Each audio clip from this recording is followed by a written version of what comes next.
So because Valentine's Day is next week,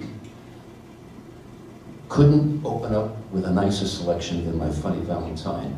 This is a Richard Rodgers and Lorenz Hart song. It's written for the show Babes in Arms. It's a 1937 and was sung by Mitzi Green. It became an instant standard and was recorded instantly by many performers. As of now, there are 1,073 recordings of this. So, My Funny Valentine.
All the Things You Are is a great song.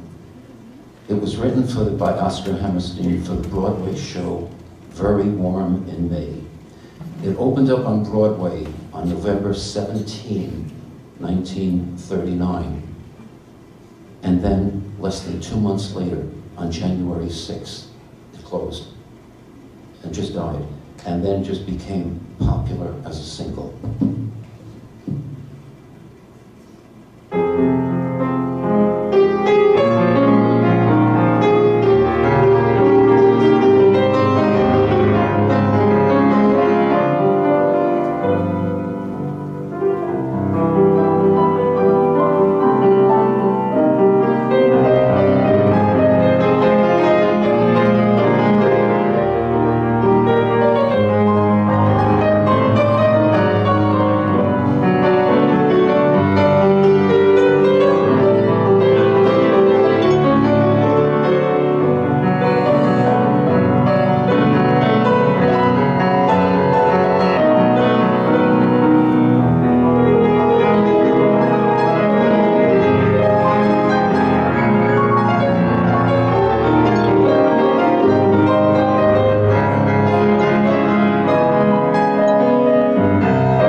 something I didn't even know.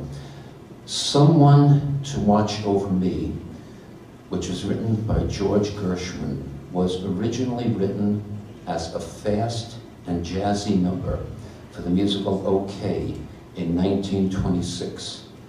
It was then re-recorded as a slow version in the 1930s and 40s and became very popular. It became known as a torch song when it was performed by Lee Wiley and Margaret Whiting. So the first time I do this, I'm going to play it for you the way it was originally written in the show, and then I'm going to play it for you the way it became popular.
It Had to Be You was written for the 1944 Hollywood musical Show Business.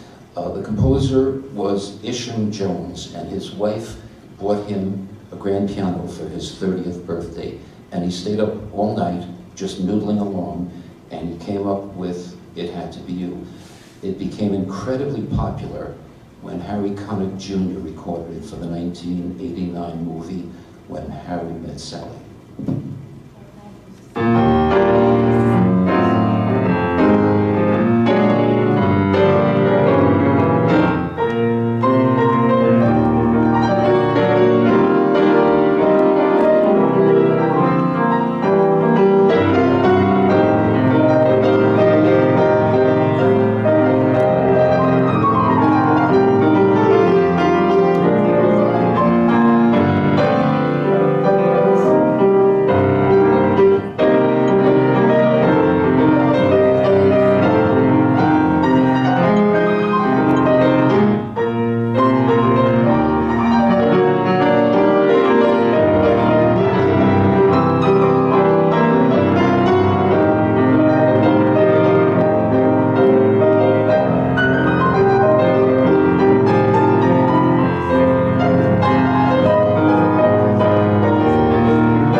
Moon River.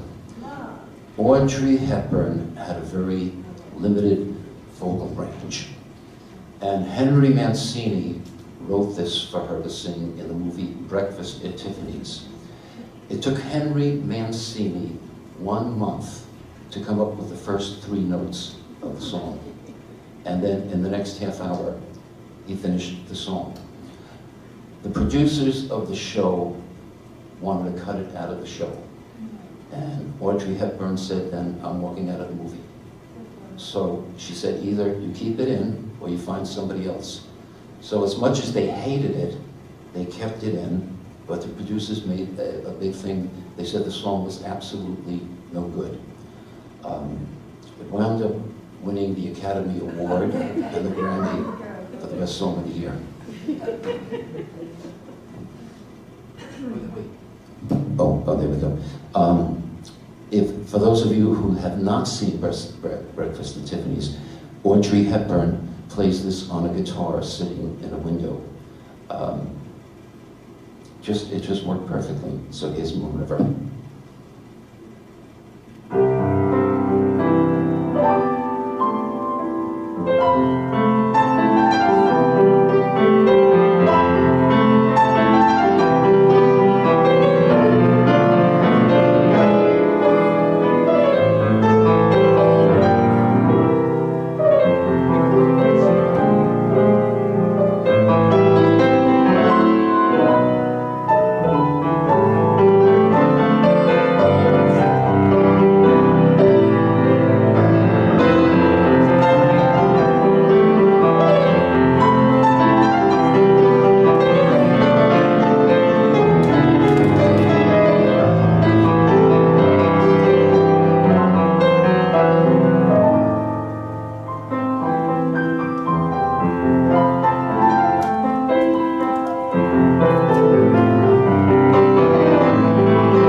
Thank you. I was trying to find love songs that would be meaningful to just about everyone. Taking a chance on love, Vernon Duke was trying to write a heartwarming number, and he had no success. So he went back to an old song that he wrote called Fooling Around with Love, and he spent an afternoon on the piano reworking the song and came up with Taking a Chance on Love.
This was written for the 1931 Broadway musical, Everybody's Welcome, and it was first recorded by Rudy Vallee.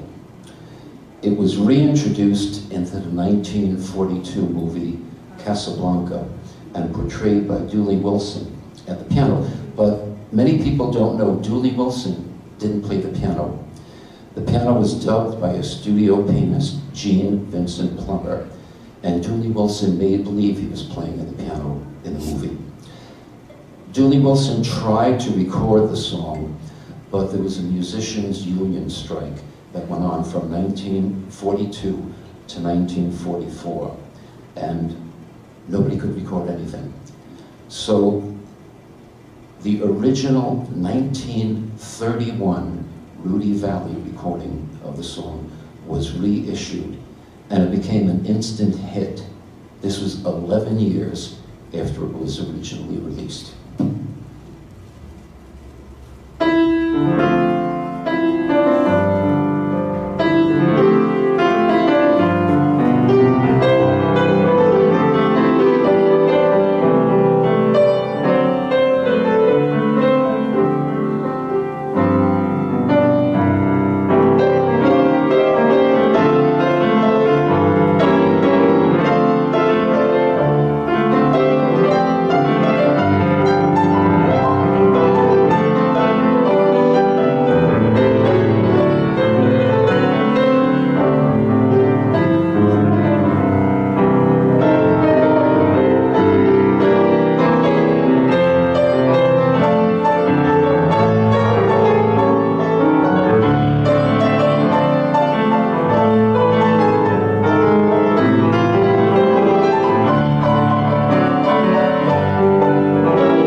This is going to be a Cole Porter liquid.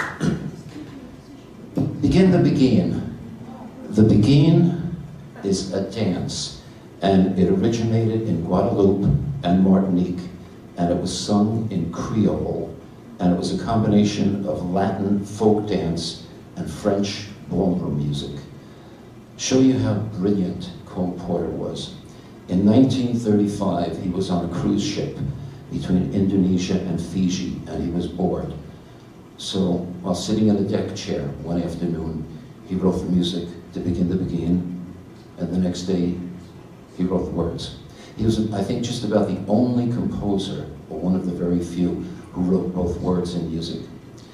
Night and Day, this he wrote in 1932, when he first played it for his friend Monty Woolley, and his friend said, quote, "I don't know what this is you're trying to do, but whatever it is, throw it away, it's garbage." The song was influenced by an Islamic call to worship that Cole Porter heard while traveling in Morocco. So this is a medley of Begin the Beguine and Night and Day.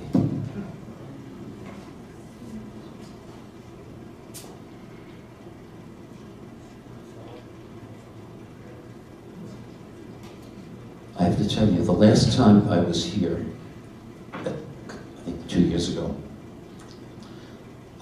I carried some tonic water with me, and my wife said, before I was leaving, just make sure you open up the tonic before you perform so you can sip on it on stage.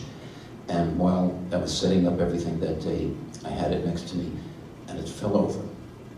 And you know what happens to tonic or anything like that? Once it falls over, it gets ready to explode. And I totally forgot to open it before the performance. And right and about halfway through the performance, I opened it up, and we had a shower here on the stage. I wound up wiping the piano. I continued playing soaked in tonic water, so I'm gonna go home and tell my wife I listened to you today.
first time.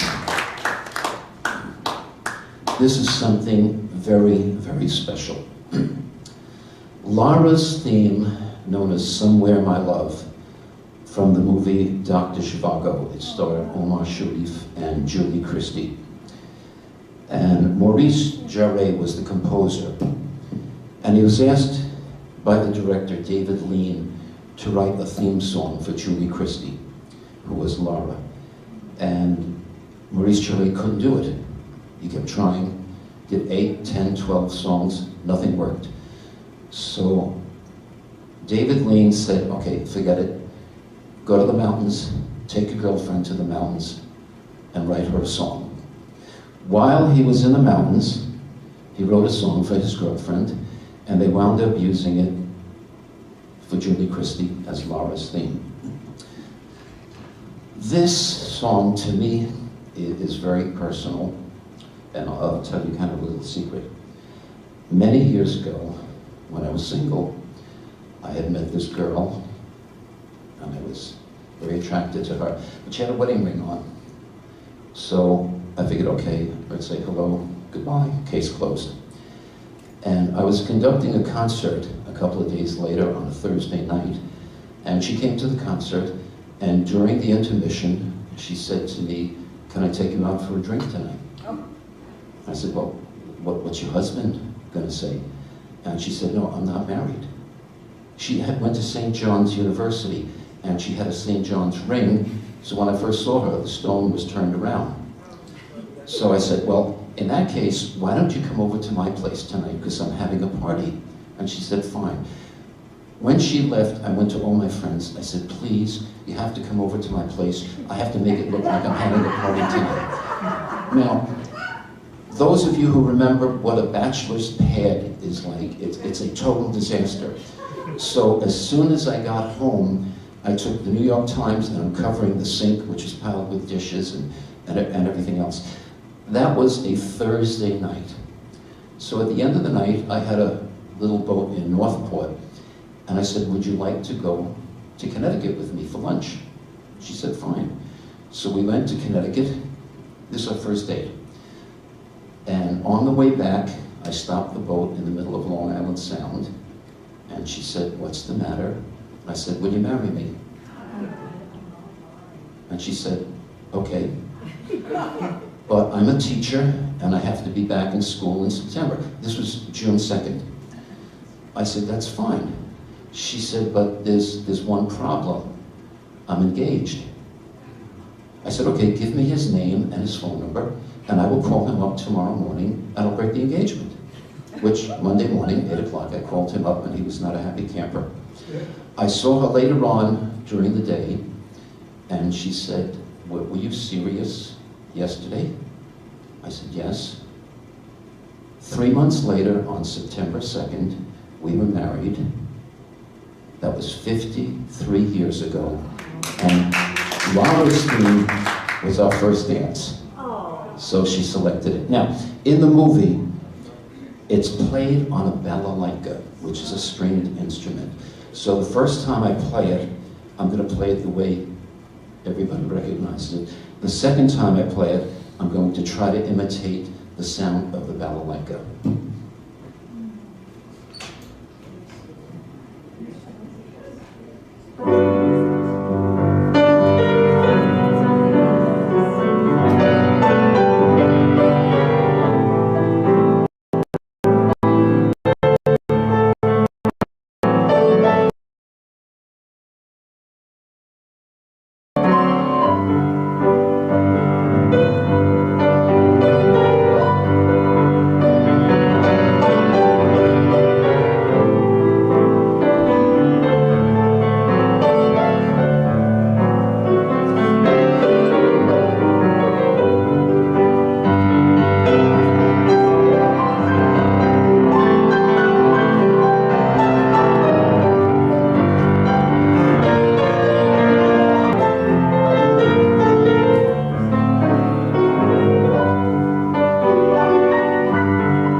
I was upstate New York doing a program up in Saratoga about 3 years ago.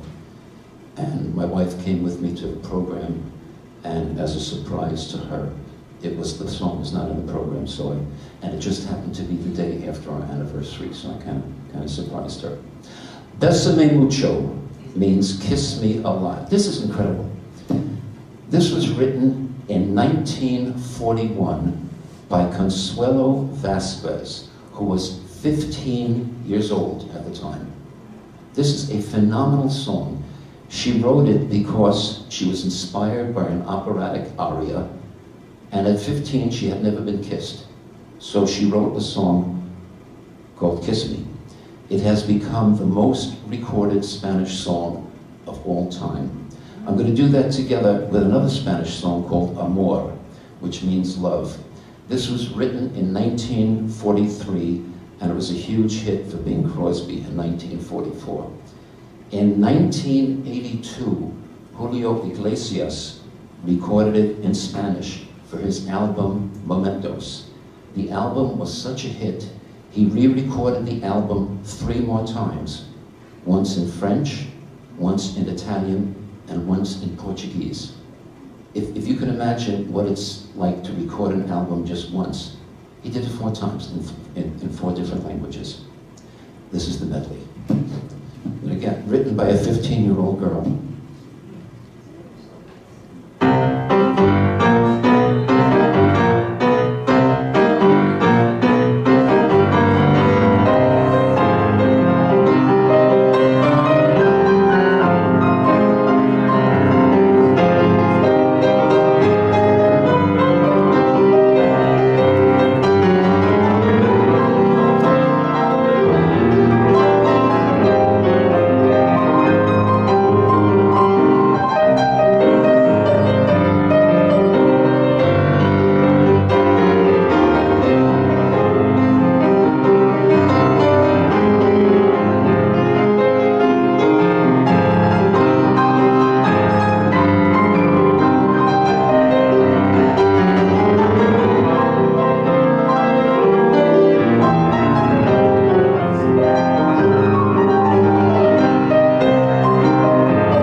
George Gershwin wrote a song called The Man I Love for the 1924 show Lady Be Good. This song had the worst luck you could possibly imagine. It was dropped from the show before the show even opened. He tried it again in 1927 in the show Strike Up the Band, but the show closed in out-of-town tryouts. He tried it again for the 1928 show Rosalie, but Marilyn Miller, who was the star of the show, refused to sing it, so it was dropped. Lady Mountbatten, a friend of his in England, loved the song, and she had it played by bands at her parties in England, and it started to be picked up in popularity in the United States. But George Gershwin couldn't sell any sheet music from it. At the time, he was selling the music for 3 cents a copy. Nobody would buy it. So he dropped the price to 2 cents a copy, and within 6 months, it sold 100,000 copies. It was made famous as a torch song by Helen Morgan, sitting on top of the piano. Man I Love.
Errol Garner could not read music or write music. He was an incredible pianist, and he had a very unique style of playing where one hand played slightly after the right hand. So it just sounded like something was also off. And he would grunt. So on all of his recordings, when I had first heard him, I heard this. I had no idea what this was, and I found out later, this is him singing the melody as he's playing. He was on a long plane flight, and he kept thinking about his wife, and he was watching the clouds outside, and in his head, he wrote the song Misty. Now, again, if you could just think, he wrote this in his mind. As soon as he got off the plane, he went to a piano and had it recorded so that somebody could copy this down and put it into music. Many years ago, I used to work at a place next to the Westbury Music Fair. It was called the Tipley Terrace. And I was on piano, it was a big piano bar. And I was there 6 nights a week. And at that time, I became an Errol Garner fan. So what I did is I developed a set of music in the style of what Errol Garner would do. And every night, I would do about 30 minutes of playing just the way Errol Garner would do things. And one night, in the middle of the week, I'm at the piano bar, and I'm doing his style, and I'm grunting just the way he did, and the place becomes dead silent. I mean, just totally silent. And I look up, and right there to my left is Errol Garner. He was in Westbury Music Fair in concert that night, and he came in to the piano bar for a drink because he heard about this young guy who was doing an imitation of him, and he wanted to hear it. I'm sitting at the piano, Errol Garner is right there, and I'm doing his imitation, and I stopped. It must have been a second or two. It felt like an eternity. You ever been in a situation where you want the earth to open up, swallow you, and just get you out of there? I didn't know what to do, and I'm looking at Errol Garner, and he's looking at me, and he just went, So when I went, and I went back and played the song, and then chatted with him afterwards. So first time I do this, I'm going to play it the way everybody knows it, and then the second time through, I'm going to do it the way I used to do it as an impersonation, and you'll hear that one hand is slightly behind the other.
Oh, there we go. Michel Legrand wrote the song, What Are You Doing the Rest of Your Life, for the 1969 film Happy Ending. He wrote 8 different melodies and nothing was working. Marilyn Bergman was the lyricist for the song, and he just kept trying to get something done. And she did, in a double entendre, almost an obnoxious way. After she got disgusted with him, she said to him, so, what are you doing the rest of your life? And he took those words and immediately wrote the song. And this is what it's like. By the way, it lost Best Song of the Year to Raindrops Keep Falling on My Head from Butch Cassidy and the Sundance Kid.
You're gonna love this.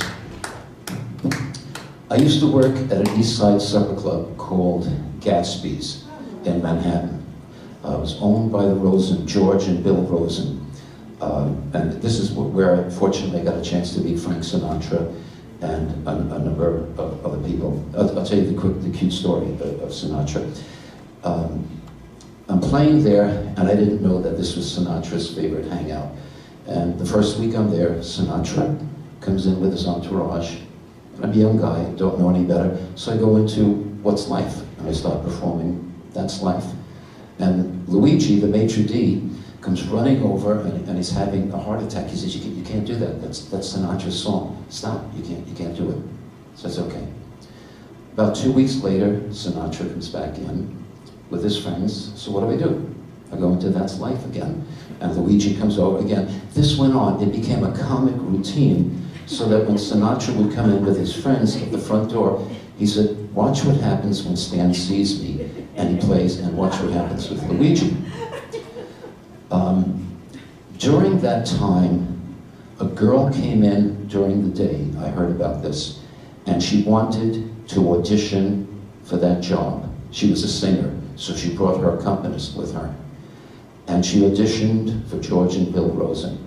And I came in that night, and he said, wow, you're lucky you weren't here. This girl came in to audition, the worst singer we have ever heard in our lives. Terrible. And he said, I told her, give this up, get a day job, do something else. Her name was Barbara Streisand. Several months later, all of a sudden, Funny Girl opens on Broadway, and who is the star? Barbara Streisand, the girl that the Rosen brothers said, you're terrible. After she left the show, her popularity began to fade, so she recorded a 7-inch single on September 27 of 1973 called The Way We Were, for the movie that she starred in with Robert Redford. And then she did the big Memories from Cats. So this is for Barbara Streisand, who I've never met, because I wasn't there that day that we told her she was terrible. We're dedicating it to her.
going to close the show with a South American love song called Cumaná.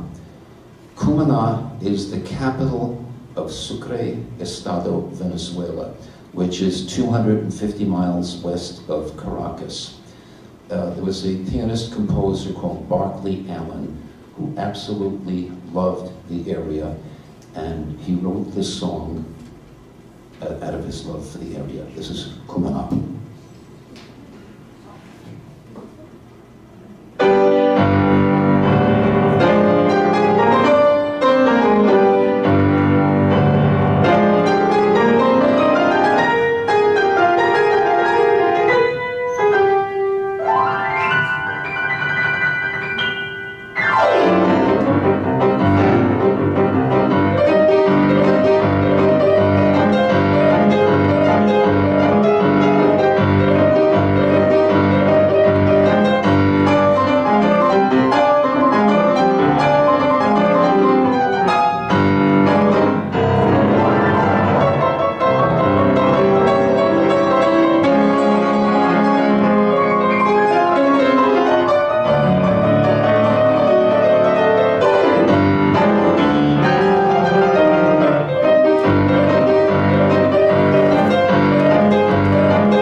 I love coming to the landmark. This is, I didn't realize it until this past week. This is the 6th year that I've been here. Last year we did it, I did it on the computer, you know, we had to stream it, and that was very strange, sitting at the piano. I own Eddie Duchin's personal piano, and we did it on Eddie Duchin's piano, but it was kind of strange doing it to a laptop. And the great thing about the landmark is each time I come back here, it's a totally different theme, so I get a chance to do a lot of preparation, finding out a lot of things that I was not aware of, and doing 6 different programs. I think we started doing the research for this program about 3 months ago, and it took about that to find out all the fascinating things, and I learned about it. So I want to thank you very much for coming, and this was my pleasure to entertain you.